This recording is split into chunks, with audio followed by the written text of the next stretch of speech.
buatkan video introduction to MongoDB ya. Kemarin kan sempat ada sesi belajar bareng kita online, cuma karena beberapa berhalangan maka saya buatkan videonya. Jadi yang pertama, karena sistem operasi kita berbeda-beda ya, tapi kita tetap satu ya, satu kode ya. Jadi teman-teman yang Windows install versi Windows, yang Ubuntu maupun macOS install versinya masing-masing. Jadi asumsinya di video ini kalian udah install masing-masing ya. Jadi installnya juga nggak rumit kok. Ada panduannya. Ini link-linknya untuk di Linux, untuk di macOS, dan untuk di Windows. Teman-teman bisa langsung OTW ke linknya. Misalnya saya kan pakai Linux ya, Ubuntu ya. Nah ini saya bisa langsung ke websitenya. Nanti di sini diarahkan, tinggal sesuaiin aja. Misalnya saya 1804 ini yang Bionic ya. Nanti tinggal di download sesuai panduan yang ada. Ini ada semua sih jelas. Oke ya. Jadi asumsinya teman-teman udah install dulu lah MongoDB-nya. Nah untuk yang Windows ini informasi aja sekilas, bahwa di Windows itu untuk versi latestnya MongoDB 4.4 ya, pada saat saya bikin materi ini itu dia nge-remove support terhadap Windows 8, Windows 7. Jadi minimal Windows 10 ya, atau Windows 2016 kalau mau support Windows 10 atau Windows 2016 atau Windows Server 2019. Karena Windows Server juga dihapus nih yang 2012 dan 2008 ya. Jadi saya udah coba. Kalau dicoba begini, jadi saya tetap paksa diinstal Windows 7 misalnya, tapi saya download yang terbaru 4.41, maka dia nggak akan bisa ya. Oke, ini downloadnya di sini bisa pilih sesuai platformnya. Ada di Try Download Community. Jadi ada yang Community version, ada yang Enterprise ya, dan yang Enterprise lebih disupport dalam hal lain-lain lah yang ada di Community. Nanti pilih platformnya, Windows, Linux, dan lain-lain ada di sini. Udah install. Nah, asumsinya kalian udah install ya. Saya juga udah install nih di Ubuntu. Oke, jadi kita sebelum lebih dalam gitu, bukan lebih dalam sih, kita sebelum bahas yang lain-lain, kita mau tahu dulu nih si MongoDB ini siapa gitu. Kita PDKT dulu, ini siapa sih MongoDB gitu kan. Jadi kan kalau mau dekat kan ya PDKT dulu kan. Jadi kalau dilihat dari DB Engine sini ya, dbengines.com kalau nggak salah. Jadi si MongoDB ini kalau kita lihat ada di urutan 5 ya. Ini data September 2019, Agustus 2020, September 2020. Jadi ini berdasarkan popularity ya, populer. Jadi kalau kita lihat MongoDB ini udah mulai mau nempel ke Postgre ini dari sisi angka tipis banget ya. Ini saya ambil di bulan Agustus ya, September, berarti bulan lalu ya. Ini kalau kita lihat dia salah satu yang tipenya dokumen. Yang atas ini relasional semua yang udah belasan atau puluhan tahun mungkin ya. Ini ya, Postgre, Microsoft SQL, MySQL, Oracle. Tapi si MongoDB ini tahu-tahu yang tipe dokumen ada di sini aja nyempil kan.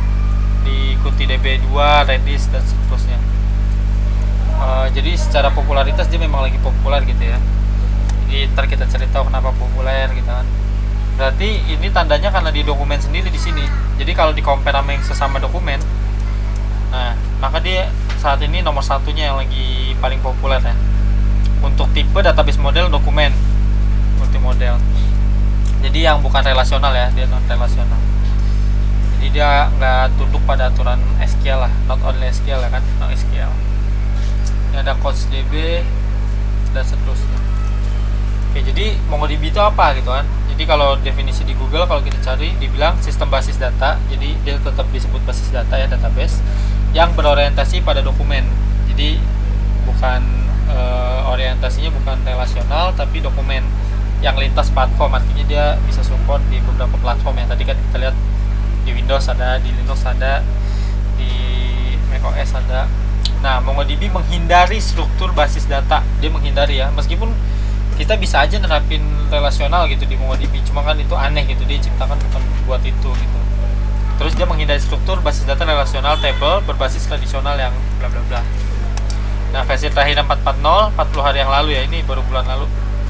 Developer MongoDB INC dikembangkan oleh MongoDB INC dan ditulis dengan bahasa C++, Go, JavaScript, Python. Ditulis D. Nah, jadi kalau dari MongoDB-nya sendiri dia deklarasiin the most popular, bener ya, the most popular database for modern apps. Jadi memang dia udah ngeklaim juga gitu kan, gua database paling populer untuk modern, aplikasi modern gitu, aplikasi zaman now gitu ya. Oke, terus MongoDB general purpose gitu, jadi banyak tujuannya gitu, bukan cuma satu maksud gitu ya. Dokumen base, berbasis dokumen tadi. Terus untuk aplikasi modern, nah dia bilang database make you, istilahnya ini saya nggak ketutupan nih, cuma intinya nggak ada database yang bikin lo lebih mudah gitu. Jadi intinya dia ngeklaim kalau gue bisa bikin lo lebih mudah gitu, easier ya. Terus si MongoDB ini bisa membuat proses development easy gitu. Ini dari websitenya dia sendiri ya, saya ambil. Jadi MongoDB merupakan dokumen model yang istilahnya buat developer tuh simple untuk dipelajari dan digunakan gitu ya. Dan kita terus dari si MongoDB ini terus menyediakan istilahnya requirement yang kompleks kan banyak tuh nanti, karena dia masih muda kan, dia terus berkembang lagi, mengembangkan kebutuhan yang kompleks itu. Jadi dia sekarang saat ini ya udah support 10 bahasa pemrograman lebih, itu udah keren sih dan bakalan terus dikembangin. Oke, jadi ini kira-kira kurang lebih kayak ciri-cirinya lah, karakteristiknya lah ya. MongoDB menyimpan data secara fleksibel, jadi dia bilang JSON-like dokumen. Jadi berarti setiap dokumen itu boleh beda-beda tipe istilahnya gini nih. Dia disebutnya bukan data ya, disebutnya dokumen gitu ya. Setiap masuk dokumen lagi. Jadi di satu collection, jadi collection itu kalau di SQL gampangnya table lah. Di satu collection itu kan banyak dokumen. Nah, dokumen itu boleh berbeda-beda, makanya dia bilang vary from document to document. Jadi data structure juga struktur data atau collectionnya itu bisa kita ubah kapanpun, can be changed over time gitu kan. Nah, itu yang bikin fleksibel ya. Terus dokumen model maps the object in your application. Nah, jadi kita juga bisa mapping collectionnya itu, model-model dokumennya itu di codingan kita. Jadi saya juga awal-awal pakai MongoDB tuh saya nggak buka MongoDB-nya, saya dari codingan aja udah. Tahu aja jadi aja di database. Kita taunya codingan aja, bikin skemanya di codingan, manipulasi dokumennya di codingan. Ad hoc queries, indexing, and real time aggregation. Nah, ini dia untuk analisa data ya. MongoDB distributed score. Oke. Nah, terus high availability, horizontal scaling ya buat scalingnya, dan geographic distribution bla bla bla.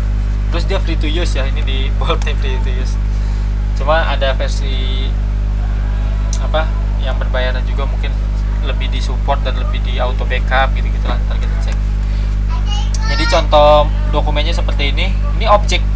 Kalau di JavaScript atau di programmer tahu JSON ya, objek ini JavaScript object notation, JavaScript object notation ya. Jadi ini persis banget gitu, makanya dia bilang JSON-like. Untuk MongoDB sendiri yang ngedownload dan menggunakan Atlas Cluster-nya kali ya, ini 85 juta nih lebih. MongoDB University Student 1.300.000, GitHub repository 35.000, dan membernya 1 juta lebih komunitasnya ya.